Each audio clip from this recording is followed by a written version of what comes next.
కానీ ఇక్కడ దేవునికి మనం కట్టుబడిపోవాలి. నువ్వు ప్రేమిస్తున్న నీ ప్రభువుకు కట్టుబడాలి. నువ్వెవరికి లోబడుతున్నావు? నువ్వెవరికి భయపడుతున్నావు? ఎవరి కోసం నువ్వు ప్రభు సన్నిధికి వచ్చావు? నీ ప్రభు కోసమే కదా, నీ ప్రభువు కొరకే కదా నువ్వు భయపడుతుంది, నీ ప్రభువు గురించే కదా నువ్వు చింతగలుగుంటుంది. మరి అలాంటప్పుడు దేవుని సన్నిధి అంటే ఎంత ఆసక్తిగా నువ్వు దేవుని మందిరాన్ని చేరుకోవాలి. వివేచించాలండి. చాలామంది అసలు దేవుని మాటలు వింటంలా, చాలామంది ఏందో మరి దేవుని సన్నిధికి వస్తున్నారు కానీ అసలు మనమే కాదు, ఇక్కడే కాదు, ప్రపంచం అంతా ఎక్కడ చూసినా నీకు దేవుని మాటలు 4 మాటలు చెప్తే చాలామంది ఈ దేవుని మాటలు వినలేకపోతున్నారు. అదే లోకం మాటలు ఎన్ని చెప్పినా వింటున్నారండి. ఎన్ని గంటలైన వింటారు. నువ్వు దేవుని గురించి చెప్పావా? దేవుని సన్నిధికి రావాలని చెప్పు. నాకు సమయం లేదంటారు, నేను వినలేనంటారు, నాకు ఇప్పుడు కుదరదంటారు. నిజంగా ఇలాంటి జనం లోకంలో ఎక్కువైపోయారండి. వివేచించాలి. నువ్వు వివేచించకపోతే ఎవరు? అందుకన్నాడు, ఇవి శరీరానుసారమైనటువంటి మనుషులకు, ప్రకృతి సంబంధమైన మనుషులకు ఇవి ఎలా ఉన్నాయంట? వీటిని వాళ్ళు గ్రహించలేరు వాళ్ళు, కానీ నువ్వు గ్రహించాలి. ఎందుకంటే నువ్వు ఆత్మ సంబంధివి, నమ్ముకున్నావు, బాప్తీసం తీసుకున్నావు. మరి ప్రభు సన్నిధిలో నువ్వు బాప్తీసం పొందుకున్నావు, నువ్వు ప్రభు శరీరాన్ని రక్తాన్ని తిని త్రాగుచున్నావు. మరి అప్పుడు నీ పరిస్థితి ఏంటి? నువ్వు కూడా ప్రకృతి సంబంధి అయిన మనుషుల్లాగా ఆలోచిస్తావా? ఆత్మ సంబంధి అయిన మనుషుల్లాగా ఆలోచిస్తావా?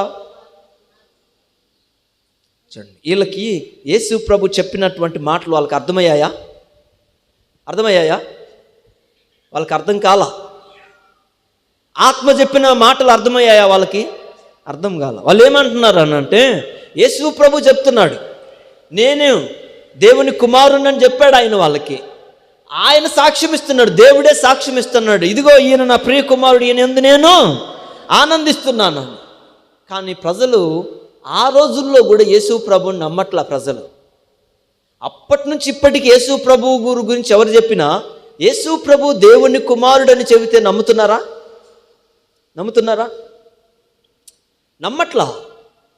చూడండి, మళ్ళీ ప్రభు ఏం చెప్పాడు ఒక మాట చూడండి. యోహాను సువార్త 5వ అధ్యాయంలో ప్రభు ఒక మాట చెప్పాడు. ఏం చెప్పాడంటే, ఆయన 5:43 ఏం చెప్పాడంటే, యోహాను సువార్త 5:43, నేను నా తండ్రి నామమున వచ్చి ఉన్నాను. అది చూసారా? నేను నా తండ్రి నామమున వచ్చాను, మీరు నన్ను అంగీకరింపరు. యేసుక్రీస్తు దేవుని కుమారుడని అంగీకరించాలంటే నీలో పరిశుద్ధాత్మ ఉండాలి. ప్రకృతి సంబంధమైన మనిషికి ఈ సంగతులు అర్థం కాదు. అందుకని ఆయన దేవుని కుమారుడని చెబితే నమ్మరు. అంటే దేవునికి కుమారులు ఉంటారా? దేవునికి పిల్లలు ఉంటారా? దేవునికి బిడ్డలు పుడతారా? ఇట్లా మాట్లాడుతున్నారండి. యేసు ప్రభుని గురించి చెప్తుంటే ఇట్లా మాట్లాడుతున్నారు. దేవునికి పిల్లలు ఎందుకు ఉండకూడదు? ప్రకృతి సంబంధమైనటువంటి మనుషులకు ప్రకృతి సంబంధమైన పిల్లలు ఉన్నప్పుడు ఆత్మ సంబంధి అయిన దేవునికి ఆత్మ సంబంధమైనటువంటి పిల్లలు ఉంటారా? ఉండరా? ప్రకృతి సంబంధమైనటువంటి తండ్రి తల్లి మనకున్నారా లేరా? మరి అలాంటప్పుడు మన ఆత్మకు తండ్రి ఉంటాడా ఉండడా? ఎందుకు ఉండాలి? మరి అట్లాంటప్పుడు ఉండకూడదు కదా. మనకు కూడా ఇంకా దేవుడు మన ఆత్మకు తండ్రి అనేటువంటి వాడు ఉండకూడదు, దేవుడు అనేవాడు ఉండకూడదు. ఇంకా మన ఆత్మకు తండ్రి ఉంటే, ఇప్పుడు యేసు ప్రభువు దేవుని కుమారుడని తాను చెప్పినప్పుడు ప్రజలు యేసు ప్రభుని ఎంత తృణీకరిస్తున్నారంటే, యేసు ప్రభుని ఎలా నిజంగా చెప్పాలంటే వాళ్ళు ఏమన్నారంటే, నిజంగా ఈయన దేవుని కుమారుడా? ప్రభు అందుకన్నాడు, నేను నా తండ్రి నామమున వచ్చి ఉన్నాను, మీరు నన్ను అంగీకరింపరు, మీరు నమ్మరు. కానీ వేరొకడు వాడు తన సొంత నామమున వచ్చినా నమ్ముతారు. వాడు ఇంకొక పేరు పెట్టుకొని వచ్చినా మీరు అని నమ్ముతారు. నేను నా తండ్రి పేరు పెట్టుకొని వచ్చినా మీరు నమ్మరు. ఇప్పుడు ఆయన వచ్చింది ఎవరి పేరు పెట్టుకొని వచ్చాడు? తన తండ్రి నామమున వచ్చాడు. యేసు ప్రభు దేవుని నామమును ధరించుకొని, ఇమ్మానుయేల్ అంటే అర్థం ఏంటి? దేవుడు మనకు తోడు. అందుకన్నాడు ఆయన యెషువా. నేను చెప్పాను మీకు ఒకసారి, యెషువా అంటే యేసు ప్రభు పేరేంటి? యెహోషువ మెస్సయ్యా. ఇది దేవుని యొక్క పేరు. యెహోవా, యహ్వే ఎవరి పేరు? ఇది దేవుని పేరు. దేవునికి పేరు ఉంది, పేరు లేదు అని చెప్పడానికి మనం ఎప్పుడు కూడా దేవునికి పేరు ఉండదని లేదని మనం చెప్పకూడదు. అది చాలా తప్పు. దేవునికి పేరు ఉంది.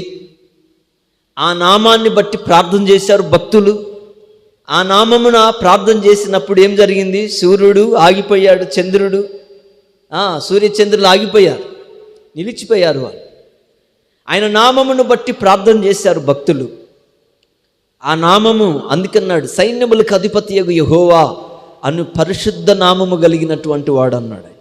యెహోవా అను నామము ఆయనకు ఉన్నది, ఆయనకు పేరు ఉన్నది. దేవునికి పేరు లేకుండా లేదు, దేవునికి పేరు ఉంది.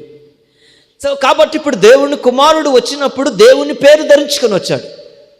ఆయన ఆ పేరు ధరించుకొని ఈ లోకానికి వచ్చి, నేను నా తండ్రి నామమును వచ్చి ఉన్నాను, ఆయన పేరును నేను కలిగి ఉన్నాను. అందుకన్నాడు బైబిల్ గ్రంథంలో, ఆయన యెరూషలేములోనికి వచ్చినప్పుడు ప్రభువు నామమును వచ్చుచున్న ఇశ్రాయేలు రాజు స్తుతింపబడునుగా కను 12వ అధ్యాయంలో యోహాను సువార్తలో ఉంది.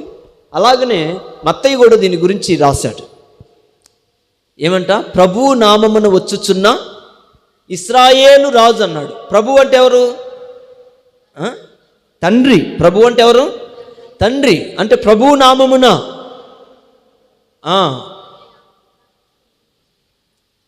తండ్రి నామమున వచ్చాడు. యేసు ప్రభు వారు తండ్రి నామమున వచ్చి ఆయన నామమును ధరించుకొని వచ్చాడు. ప్రభు నామాన్ని ధరించుకొని వచ్చినాడు.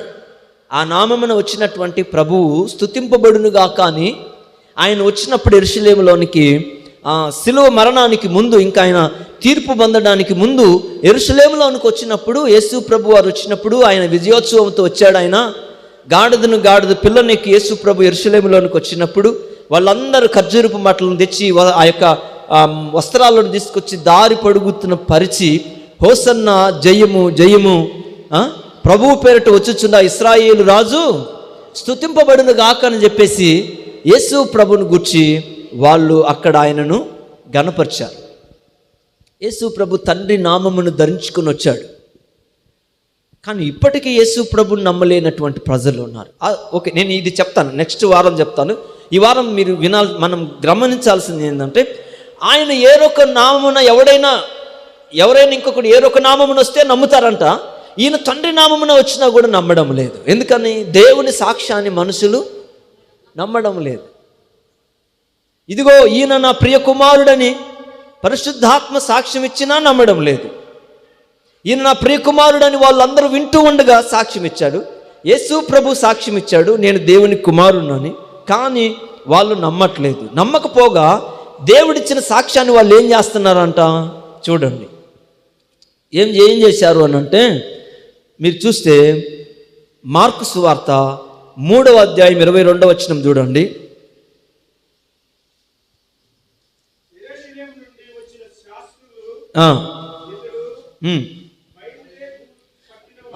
బయల్జెబూలు